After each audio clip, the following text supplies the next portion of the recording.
Hello everybody, and welcome back to the channel.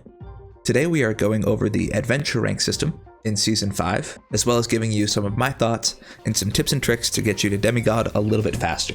I want to preface this video by saying it's harder now than ever before to make a useful AP guide for Dark and Darker.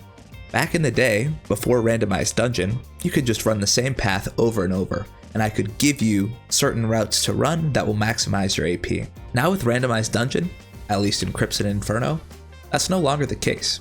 You need to have a pretty good amount of game knowledge to choose an efficient path for your AP, and I think that's really healthy for the game. It feels a lot less monotonous than it did before. With this in mind, I think the best thing I can do for you is to give you an understanding of how the AP system works, as well as some tips and tricks that will allow you to make better decisions while you're grinding AP in the dungeon. A ton of the information I'm about to share is taken directly from the Dark and Darker wiki. I'll put a link in the description below. Hopefully this video serves as a slightly more engaging version of the same information, with some of my own thoughts and experiences sprinkled in. There are 5 different ways that you can earn AP in the dungeon. These 5 groups are player kills, PvE kills, prop interaction, item achieve, and dungeon down. The first category I want to talk about is player kills. As much fun as PvP is in Dark and Darker, player kills are not the way that you want to grind to Demigod. Let's look at it just from a risk-reward standpoint. Let's say you take up a straight-up 50-50 fair fight with another player. If you win, you're going to get about 100 AP, plus whatever gear you take off of them. Let's say that's another 20 or 30 points. And if you lose, you're going to lose the AP entrance fee that you paid to get into the dungeon, and you're losing out on the plus 1,000 that you would have gotten if you had just successfully extracted from Inferno on a good HR run. So it's almost like a 10x difference between the possible risk and the possible reward. It really is just not the way to do it. Grinding AP is almost all about PvE and interacting with stuff. If you want to break this rule and mix in some PvP on your way to Demigod, go for it. Even though I know that I shouldn't PvP for the sake of AP efficiency, I do it anyway.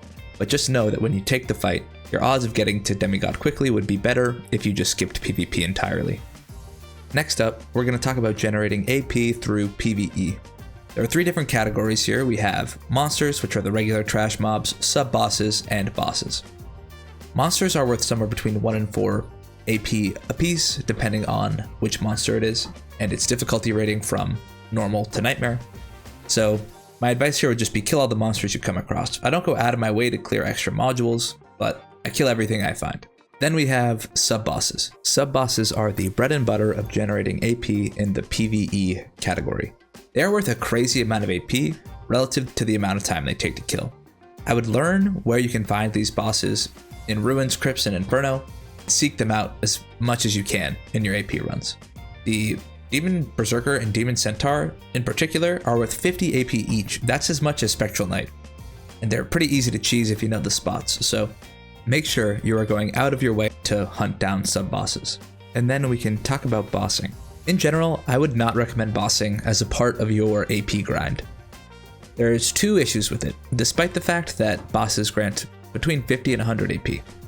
The first is that they take a long time to kill. Compare killing Spectral Knight for 50 AP, it'll take you 2 or 3 minutes if you're using a longsword, to just going and killing 1 Demon Berserker in Inferno. It takes about 5 times as long, maybe more, for the same amount of AP. And then the other thing is that these bosses are highly contested. People in the dungeon who are not grinding AP instead are trying to boss farm for gold or artifacts. They're not afraid to fight you. And they are going to be rushing these bosses for a chance at a high rarity item. So if all you want to do is generate AP, I would avoid the bosses because they take too long and they are hot zones for PvP. Moving on to prop interaction, this category will most likely make you more AP than any of the other categories. The post-game summary breaks it down into prop interaction and high-end prop interaction in-game, but for the sake of simplicity, I'm going to combine them here and just tell you which ones are worth the most AP. Starting from the top, we have the Marvelous Chest. This is a chest that is always unlocked, and you typically find it behind locked boss room doors, but you could find a stray one on crypts if you're lucky.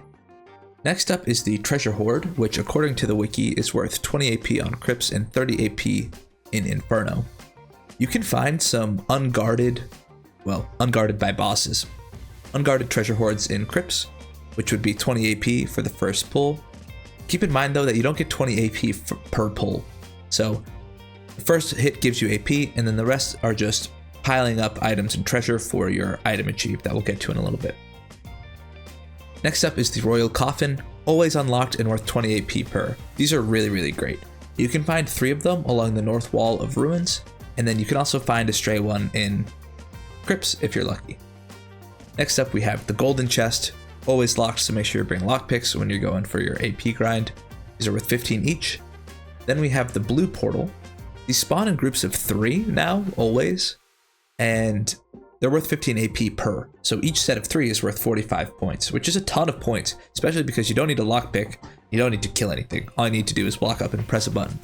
So on ruins, it's vital that you are seeking out all the triple blues that you can, because they're always in the same place, they're really easy to find. This is also true on crypts and Inferno, except since it's randomized, it's a little more difficult to try and find them. But if you come across them, make sure you're opening all the blue portals you can for 15 AP each. Then we have a Lion's Head chest, sometimes locked, sometimes not, for 10 AP, so again, make sure you're bringing lockpicks. And lastly, we have the shrines. This includes health shrines, shrines of power, fountains of speed, and shrines of protection. 5 AP is not a ton of AP, but if you're running by one, just make sure to hit it on the way. It's probably worth mentioning here that all the other boxes are worth 1. So if you have time to kill, open up the small oak chests or the reinforced chests or whatever, but I wouldn't do that until I've milked all the other AP out of the surrounding area. Surprise! If you're liking the video, please consider liking, commenting, and subscribing. Goodbye. Another way to generate AP is through what's called item achieve. This is basically just extracting from the dungeon with looted treasure and gear. Weapons, armor, and accessories follow one AP value scheme, and then treasure and utility follow a different AP value scheme. Utilities and treasure are worth more per slot than gear of similar rarity.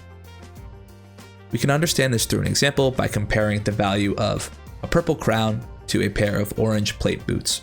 The purple crown is a treasure of epic quality, so it's worth 6 AP per slot, times 4 slots is a total of 24 AP. The plate boots are, of course, armor of legendary quality. They're worth 5 AP per slot, times 4 slots is only 20 AP. So if you were choosing between which of these 2 items to take out of the dungeon while maximizing AP, you would pick the purple crown over the legendary plate boots. Another quick tip here is make sure you're dumping your consumables that you brought into the raid before you take the blue. Let's say you're in Inferno, you have the blue open, you open one more chest and you find a blue chest piece in there. You should dump the heals that you brought in because those are worth 0 AP, and you should take out the random blue chest piece that you found instead to eke out a couple extra points. And then the last way to get AP before we get into some tips and tricks is called Dungeon Down. This basically just means whenever you take a red portal, you get 100 AP.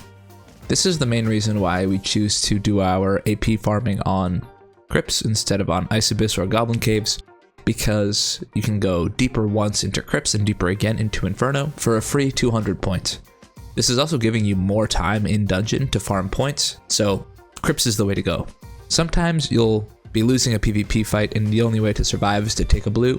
Of course, take the blue, but you should try to take red portals for the free AP and more time in the dungeon whenever you can. While the AP system itself has not changed since last season, the dungeon itself has changed quite a bit with the addition of matchmaking between layers of the dungeon and the ability to take a red or a blue portal only a couple minutes into raid. Matchmaking between floors makes the deeper levels of the dungeon feel way more populated, and this is a big threat to your AP grind. More players means higher risk of PvP and a chance of death, and it also means that there are more people around also trying to farm AP. There will be people killing your demon centaurs and berserkers and opening the blues before you get there. However, the ability to take portals sooner helps counteract the higher player population in the deeper levels of the dungeon. My first goal whenever I enter the dungeon in any floor is to immediately identify a red or a blue portal that I could take in case of emergency, and then I stay relatively close to this portal the whole time I'm clearing.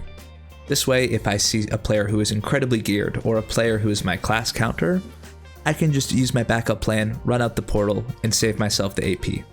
Maybe I don't get a perfect AP run where I'm getting 1,000 points, but I'm always surviving. And this is really important if you want to make consistent progress in your AP. One more tip I have for you is that you can sort of use your gear slots as extra inventory space in a way. Let's say you wore in some random blue chest piece that you don't really care about. If you find one in dungeon that's as good or almost as good, you should lean towards swapping it. Dump the one you bring in and extract with the one that you found, because the gear that you wear out also counts towards your item achieved. So if you do this and you find a side grade in a dungeon, you should equip it, drop the thing you brought in if you're not too attached to it, and you'll get an extra 15 or 20 points on your way out of the dungeon. And that's everything I have for you guys today. Hope you found this useful. Please let me know if I missed anything, or leave a comment if you want to share your own tips and tricks with everybody else. Again, thanks so much for watching and for the support, and I'll see you guys in the next one.